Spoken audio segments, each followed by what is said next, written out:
Students students आज हम fifth chapter का सेकेंड लेक्चर देंगे। सेकेंड लेक्चर फर्स्ट लेक्चर में मैंने आपको कुछ कॉन्सेप्ट्स बताए थे, उसकी रिवीजन करते हैं। अगर आपकी ये टॉपिक क्लियर है तो आज का लेक्चर आपको समझ आएगा।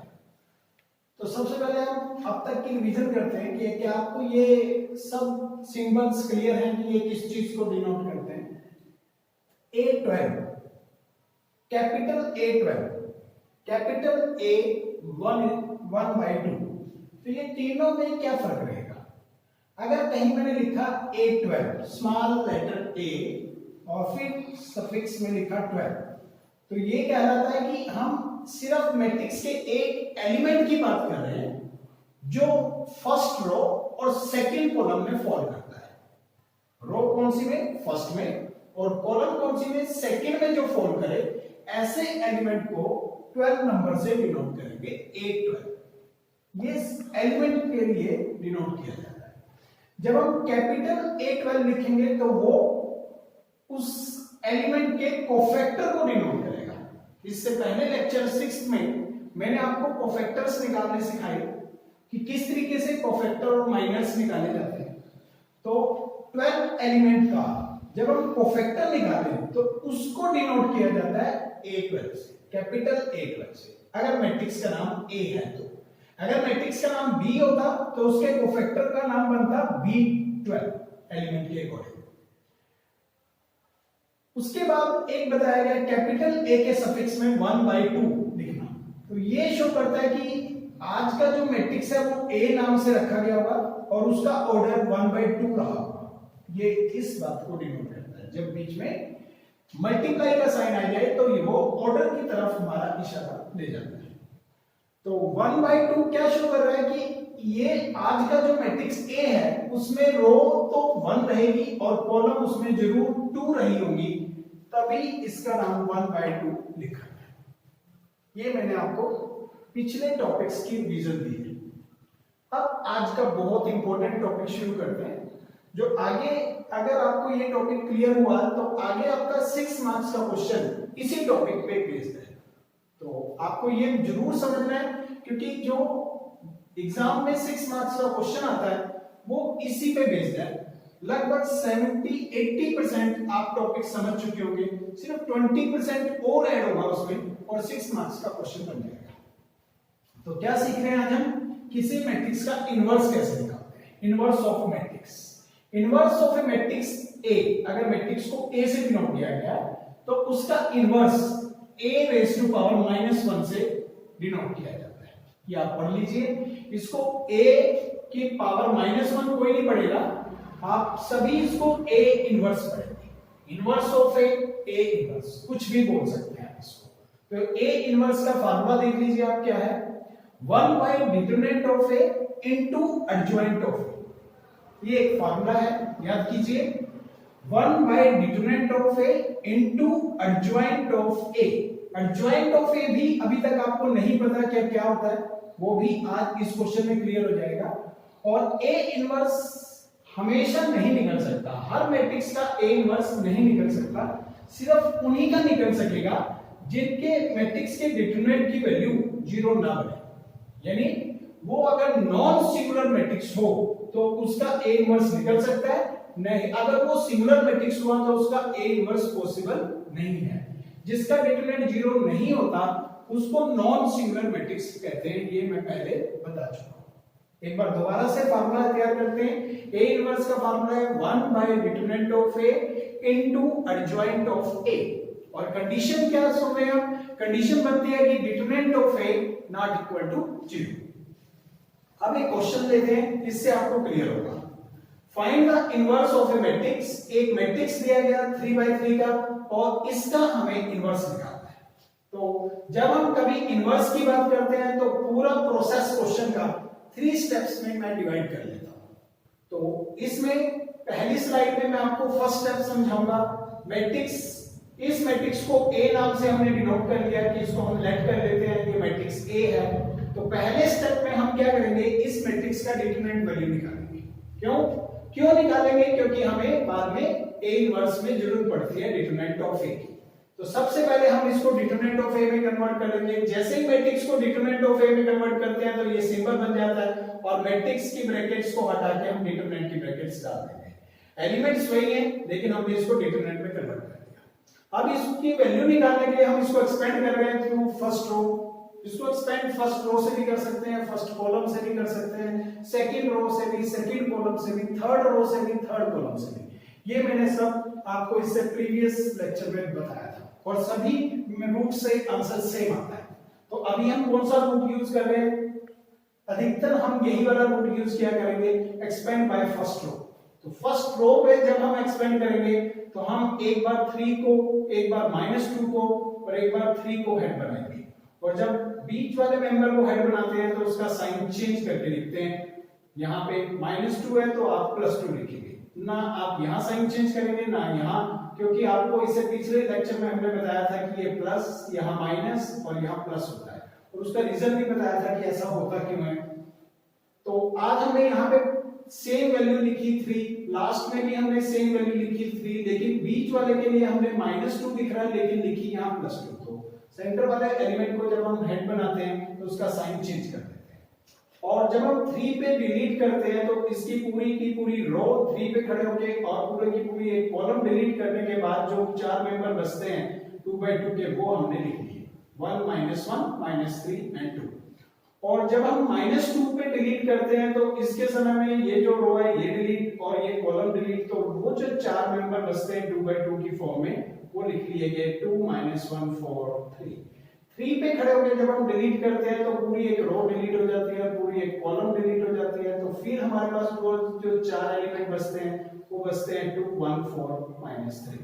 फिर उसको एक्सपेंड कैसे करते हैं? 2/2, 3/3 का डिटरमिनेंट अब 2/2 में श्रिंक हो चुका है। फिर एक्सपेंड करने का मेथड भी आपको बताया जाता है कि right hand value minus right hand value minus left hand value समझ लीजिए। 2 को 1 से मल्टीप्लाई करते हैं तो हमने 2 लिखा, -3 को -1 से करते हैं तो 3 बनता है, लेकिन माइनस लेफ्ट हैंड वैल्यू एक माइनस हमें भी लगाना होता है तो इसलिए -3। सिमिलरली यहाँ पे 4 + 4, यहाँ पे -6 एंड -4। कैलकुलेशन करने के बाद आपको ये सब कैलकुलेट करने के बाद -17 मिल जाता है। डिटरमिनेंट ऑफ ए की वैल्यू आपको मिल जाती है -17। ये 0 नहीं आनी चाहिए, नहीं आई तो हमने बोल दिया कि ए इनवर्स पॉसिबल है, मींस ए इनवर्स एग्जिस्ट और इसको नंबर 1 मार्क कर लिया, क्योंकि आने वाले समय में जब हम ए इनवर्स की वैल्यू निकालेंगे तब हमें डिटरमिनेंट ऑफ ए की वैल्यू की जरूरत पड़ेगी और हमने वो निकाल दिया, उसको रिजल्ट 1 से मार्क कर लिया। सेकंड स्टेप, फर्स्ट स्टेप में डिटरमिनेंट ऑफ ए निकाला हमने और वो -17 आया। फिर सेकंड स्टेप में मैं अब आपको सिखाऊंगा कि एडजॉइंट ऑफ ए किस तरीके से निकालते हैं। एक बार दोबारा बोलते हैं, इसको क्या बोलते हैं? ADJ dot A, adjoint A, adjoint of A. किसी मैट्रिक्स का एडजॉइंट ऑफ ए किस तरीके से निकालते हैं वो इस प्रोसेस में समझाएंगे आपको। तो सबसे पहले डिटरमिनेंट ऑफ ए हमारे पास दिया हुआ है, कोफैक्टर्स आर निकालने शुरू किए। सभी एलिमेंट्स के जितने भी आपके पास एलिमेंट्स हैं, यहाँ पे मेरे पास 9 एलिमेंट्स हैं, 9 के 9 एलिमेंट्स के आज कोफैक्टर निकाले जाएंगे। तो ये कोफैक्टर का सिंबल है।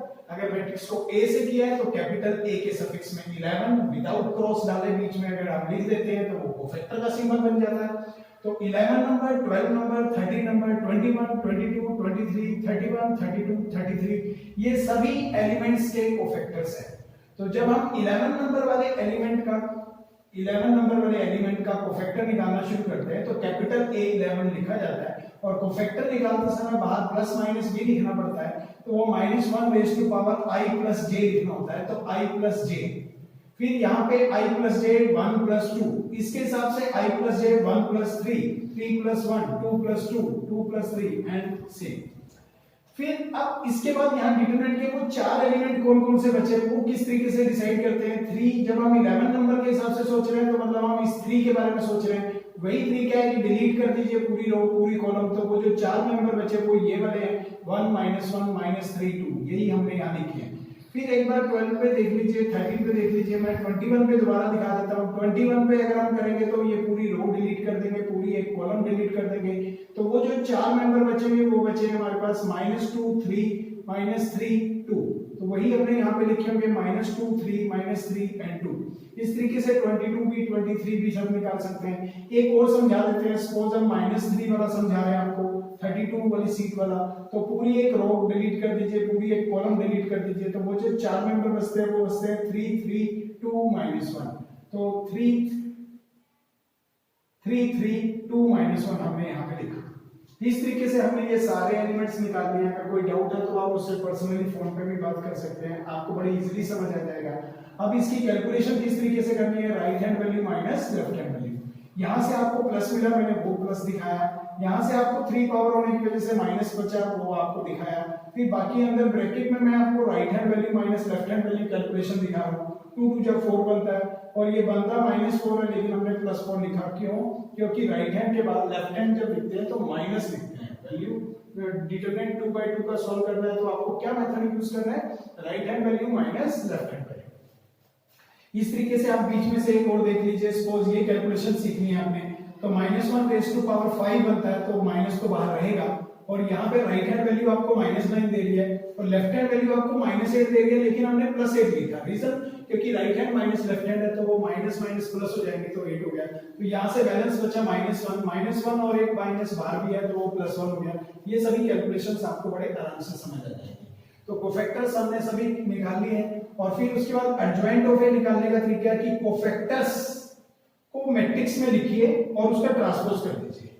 सभी कोफैक्टर्स को मैट्रिक्स में लिखिए और उसका ट्रांसपोज कर दीजिए। पढ़ा जा रहा है आपसे, ये कोफैक्टर का सिंबल है, AIJ, कैपिटल AIJ लिखा है और मैट्रिक्स में लिखा गया है, और बाद में उसका ट्रांसपोज कर दिया गया है। तो अब हम सारे एलिमेंटों को, उन एलिमेंटों की जगह उनके कोफैक्टर्स वाली वैल्यूज भर देंगे। तो -1 -8 -10, फिर -5 -6 1, तो वो सेकंड रो में लिख दिए। फिर बाद में आपको लिखना है -1 9 और 7, वो आपने थर्ड रो में लिख दिया। और उसके बाद कोफैक्टर्स सारे लिख के उनको मैट्रिक्स शेप में देके और ऊपर आपने ट्रांसपोज का सिंबल डाल दिया। अब ट्रांसपोज किस तरीके से ऑपरेशन अप्लाई करवाता है, तो फर्स्ट रो बन जाएगी फर्स्ट कॉलम, तो पूरी फर्स्ट रो को आपने फर्स्ट कॉलम में कन्वर्ट कर देना है, सेकंड रो को आपने सेकंड कॉलम में कन्वर्ट कर देना है, और थर्ड रो को आपने थर्ड कॉलम में कन्वर्ट कर देना है। इस तरीके से आपको एडजॉइंट ऑफ ए मिल जाएगा। ये हमारा रिजल्ट हो गया नंबर 2। पहले रिजल्ट में मैंने डिटरमिनेंट ऑफ ए निकाल रखा है जिसकी वैल्यू -17 आई थी। अब हमने एडजॉइंट ऑफ ए निकाल लिया है और इस रिजल्ट को हमने 2 से मार्क किया है, जो एक मैट्रिक्स की फॉर्म में है। और अब आपके क्वेश्चन का थर्ड स्टेप बन जाता है। ए इनवर्स का फार्मूला आपको मैंने याद कराया था कि ये आपको फार्मूला याद करना है, 1 determinant of A into adjoint of A. 1 determinant of A की वैल्यू रिजल्ट नंबर 1 से आप लेके आए -17, और एडजॉइंट ऑफ ए की वैल्यू मैट्रिक्स से आप नंबर रिजल्ट 2 से लेके आए। तो हमने पीछे रिमार्क भी डाला कि यूजिंग रिजल्ट्स 1 और 2, तो 1 और 2 के रिजल्ट्स को आपने यहाँ पे पुट कर दिया। फिर माइनस की वैल्यू को, अगर ये 17 हर एक एलिमेंट को काट सकता तो मैं तो 17 को भी एंट्री कर देता। 17 हर एलिमेंट को डिवाइड नहीं कर पा रहा, इसलिए 17 तो बाहर ही रखना सजेशन दूंगा मैं आपको, लेकिन माइनस की एंट्री जरूर दे दे। तो माइनस की एंट्री देने का मतलब है कि ये माइनस माइनस प्लस हो जाएगा, ये +5 हो जाएगा, ये +1 हो जाएगा, ये +8 हो जाएगा, ये -6 पहले से था, ये प्लस हो जाएगा, और ये 9 था तो यहाँ पे -9 लिखना चाहिए था, और यहाँ पे 10 -1 और -7, तो यहाँ पे -9 हो जाएगा, यहाँ पे -9 हो जाएगा। तो ये हमारा ए इनवर्स का आंसर आया, जो आंसर बन गया। स्टूडेंट्स, प्रैक्टिस के लिए एक और क्वेश्चन लेते हैं। इसमें भी आपको किसी मैट्रिक्स का इनवर्स ही निकालना है, लेकिन पहले मैंने आपको 3/3 का समझाया, अब मैं 2/2 का मैट्रिक्स लेके आपको इनवर्स निकालना सिखा रहा हूं। तो शुरू करते हैं। Find the inverse of this matrix. पहले हमने इस मैट्रिक्स का नाम रखा A। स्टेप 1 डिटरमिनेंट ऑफ ए निकालना शुरू किया। जैसे ही हमने मैट्रिक्स को डिटरमिनेंट में कन्वर्ट किया तो इधर भी मैट्रिक्स का डिटरमिनेंट बना दिया, और इसको एक्सपेंड करने का मेथड आप 2/2 में तो बहुत अच्छी तरह जानते हैं, right hand minus left hand, 2 × 5 की मल्टीप्लिकेशन 3 × 3 की, बीच में माइनस और कैलकुलेशन करके बाद। तो अगर ये 0 नहीं आता तो आप लिख देते हैं कि ए इनवर्स पॉसिबल एग्जिस्ट, और इस रिजल्ट को आप नंबर 1 बोल लेते हैं क्योंकि डिटरमिनेंट ऑफ ए की वैल्यू आप 1 निकाल चुके हैं। ये कभी भी 0 नहीं आना चाहिए। फिर सेकंड स्टेप डिटरमिनेंट ऑफ ए, फिर दोबारा से लिख के आपने सभी एलिमेंट्स के, जितने भी आपको एलिमेंट्स नजर आ रहे हैं, आज आपको 4 एलिमेंट नजर आ रहे हैं मैट्रिक्स के डिटरमिनेंट के, और इन चारों के आपको कोफैक्टर्स निकालने हैं। तो कोफैक्टर्स के लिए सिंपल देख लीजिए 11, 12, 21, 22, 11, 12, 21 और 22। 11 के समय हमने -1 रेज़ टू पावर 1 प्लस 1 इसलिए लिखा क्योंकि i प्लस j लिखना होता है। इस समय 1 प्लस 2, इस समय 2 प्लस 1, इस समय 2 प्लस 2। और बाकी इसके साथ ये नंबर किस तरीके से आया वो देख लेते हैं। 2 पे जब हम 2 का कोफैक्टर निकालना शुरू करते हैं तो पूरी रो डिलीट कर देते हैं, पूरी कॉलम, तो बैलेंस सिर्फ 5 बचता है, इसलिए यहाँ 5 लिखा गया। जब हम 12 पे सोचते हैं तो पूरी रो और पूरी कॉलम डिलीट कर देते हैं, तो सिर्फ ये 3 बचता है, इसलिए यहाँ 3 लिखा गया। 21 पे जब हम डिलीट करते हैं पूरी एक रो और पूरी एक कॉलम, तो बचता 3 है, तो इसलिए 3 लिखा गया। और 22 पे जब हम रो और कॉलम को डिलीट करते हैं तो बैलेंस 2 बचता है, तो हमने 2 लिखा। कैलकुलेशन करने के बाद आपको यहाँ से 5 मिला। क्यों? क्योंकि यहाँ -1 रेज़ टू पावर 2 होने से माइनस नहीं बचेगा, तो 5 आया। यहाँ से माइनस बचेगा इसलिए -3 आया, यहाँ से माइनस बचेगा इसलिए -3 आया, और यहाँ से अब हमने सभी के सभी चारों कोफैक्टर्स की वैल्यूज निकालनी है, 11 नंबर, 12 नंबर, 21 और 22 की। अब हम एडजॉइंट ऑफ ए तैयार करना चाहते हैं, तो कोफैक्टर मैट्रिक्स लिखकर उसका ट्रांसपोज करने के बाद आपको एडजॉइंट ऑफ ए मिलता है। ये सिंबल रहेगा कोफैक्टर, और उसको मैट्रिक्स में लिखना है और फिर उसका ट्रांसपोज करना है। तो सभी कोफैक्टर्स की वैल्यू 5 -3 और 2, 5 -3 और 2 लिख के उसका ट्रांसपोज कर रहे हैं। जब हम उसको ट्रांसपोज करेंगे तो फर्स्ट रो फर्स्ट कॉलम बन जाएगी, सेकंड रो सेकंड कॉलम, तो ये हमारा एडजॉइंट ऑफ ए का रिजल्ट आ गया, जिसको हमने इक्वेशन 2 रिजल्ट 2 के नाम से मार्क किया। थर्ड स्टेप, अब ए इनवर्स निकालने का फार्मूला याद करते हैं। ए इनवर्स निकालने का फार्मूला आपने याद किया हुआ है, 1/डिटरमिनेंट of A into adjoint of A. तो 1/डिटरमिनेंट ऑफ ए की वैल्यू आपकी 1 है, इसलिए हमने यहाँ 1 सब्स्टिट्यूट कर दिया, और एडजॉइंट ऑफ ए की वैल्यू रिजल्ट 2 से आप यहाँ से ये मैट्रिक्स पूरा सब्स्टिट्यूट कर देते हैं। तो लिख देते हैं पीछे कमेंट्स की यूजिंग रिजल्ट 1 और 2। तो 1 को अंदर एंट्री करने के बाद आपका वैल्यू ले देगी, तो ए इनवर्स का आंसर आपका आ गया। ये मैंने एक एग्जांपल लिया 2/2 में। अब उसके बाद कुछ प्रॉपर्टीज सीखते हैं। एडजॉइंट और इनवर्स के बेस पे जो प्रॉपर्टीज काम करती हैं, जिसमें से मैंने रेड टिक किया है। फर्स्ट अटेम्प्ट में सिर्फ आपको इन प्रॉपर्टीज को जरूर याद करना है। सेकंड अटेम्प्ट में जब आप ये सब सीख लेंगे और दोबारा से रिवीजन करेंगे, तब आपको इन को भी सीखना जरूरी रहेगा, बाकी प्रॉपर्टीज को। फिर भी मैंने 10 की 10 11 प्रॉपर्टीज आपको एकदम लिख के दे दी हैं, तो इसको पढ़ने की कोशिश करते हैं।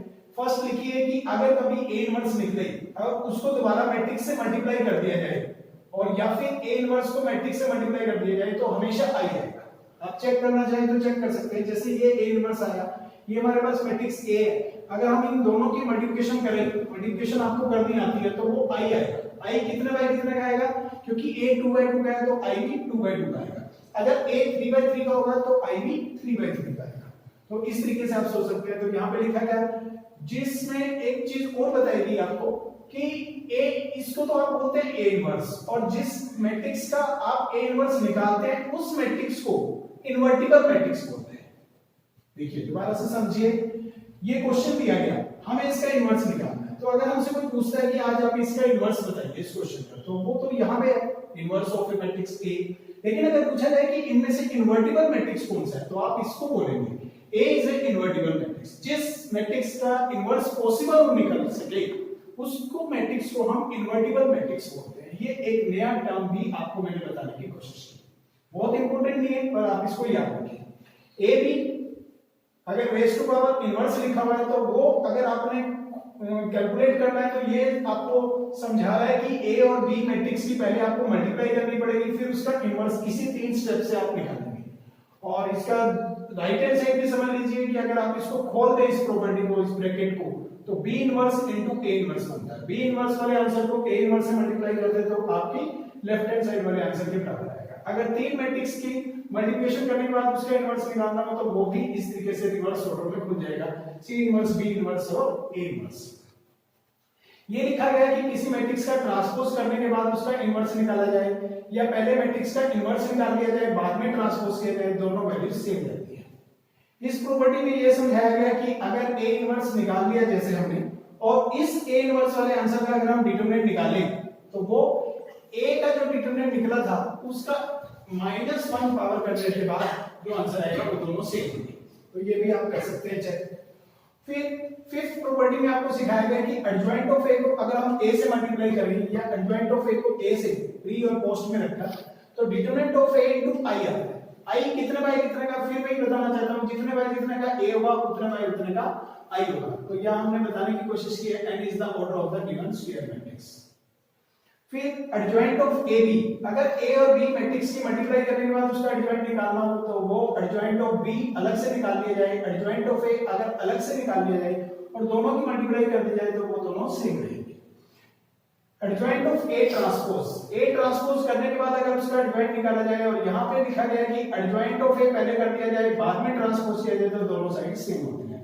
एडजॉइंट ऑफ ए के डिटरमिनेंट निकाल लिया जाए तो वो determinant of A raise to power order -1 हो जाता है। a into adjoint of A लिखा जाए और उसका ट्रांसपोज उसके डिटरमिनेंट किया जाए तो वो determinant of A raise to power order होता है। Adjoint into adjoint of A और उसका डिटरमिनेंट वो होता है determinant of A raise to power n-1 whole square.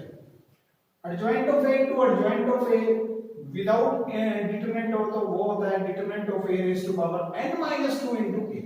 ये कुछ प्रॉपर्टीज है जिनमें से मैं आपको सजेशन दूंगा कि जिन पे मैंने टिक किया है सिर्फ आप इनकी तरफ केयर करें अभी और उन्हीं को ही तैयार करें। नोट्स में जरूर सभी लिख लें, लेकिन अभी फर्स्ट टाइम जब आप सिलेबस को कवर कर रहे हैं तो सिर्फ इन 5 प्रॉपर्टीज को ही पढ़ के 5 या 6 जितनी भी टिक की गई हैं वो प्रॉपर्टीज आप ज्यादा सीरियसली समझ लें। बाकियों को आप सेकंड टाइम जब आप रिवीजन करेंगे तब आप उनको तैयार करेंगे।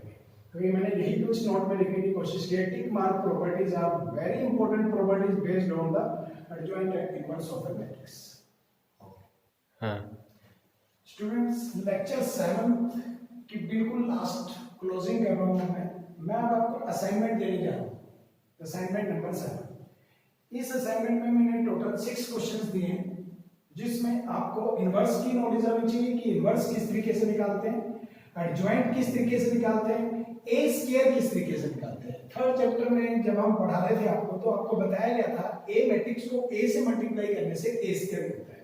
और जैसे थर्ड क्वेश्चन की यहाँ पे बात करें तो आई आपको पता है आई फॉर आइडेंटिटी मैट्रिक्स ये यूनिट मैट्रिक्स होता है, लेकिन स्टूडेंट को यहाँ पे डाउट रहता है कि आई कितने बाई कितने का। तो वो ए अगर देख लिया हमने 3/3 है तो ये आई अपने आप समझना पड़ेगा आपको एग्जाम में कि आई भी आज आपको 3/3 का लेना है। मैं फिर भी रिपीट कर देता हूँ आई कैसा लेना है आपको 1 0 0 0 1 0 0 0 पर। एक फोर्थ क्वेश्चन में भी मेरे हिंट की जरूरत पड़ेगी आपको।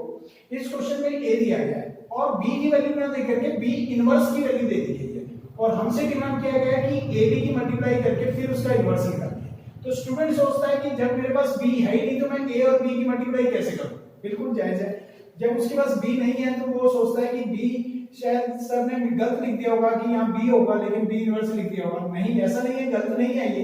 तो आपको क्या करना है, एक प्रॉपर्टी याद करनी है जो हमने आपको 10-11 प्रॉपर्टीज आज लिखवाई थी। उस प्रॉपर्टीज को याद कीजिए कि A B whole inverse equal to B inverse into A inverse. तो इसकी राइट हैंड साइड से आप काम करेंगे। तो राइट हैंड साइड क्या सिखा रही है कि बी इनवर्स आपको निकालना नहीं है, दिया गया है। बस अब आपको ए मैट्रिक्स लेकर के ए इनवर्स निकालना है। 3 स्टेप लगा के आप ए इनवर्स निकालेंगे और फिर ए इनवर्स के आंसर को यहां सब्स्टिट्यूट करेंगे, बी इनवर्स वाला आंसर यहां सब्स्टिट्यूट करेंगे और इन दोनों की मल्टीप्लिकेशन कर देंगे, वो आपके ए बी होल इनवर्स का आंसर होगा। तो ये हिंट आपके काम आएगा।